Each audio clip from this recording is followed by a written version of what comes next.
Why do 73% of DIYers end up in hilarious disasters? Let's dive into the chaos. So I saw this super cool DIY hack on the internet. You know, the kind that makes you think, hey, I can totally do that. Spoiler alert, I couldn't. Step 1.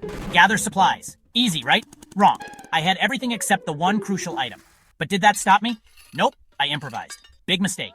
Step 2. Follow instructions. Here's where things got interesting.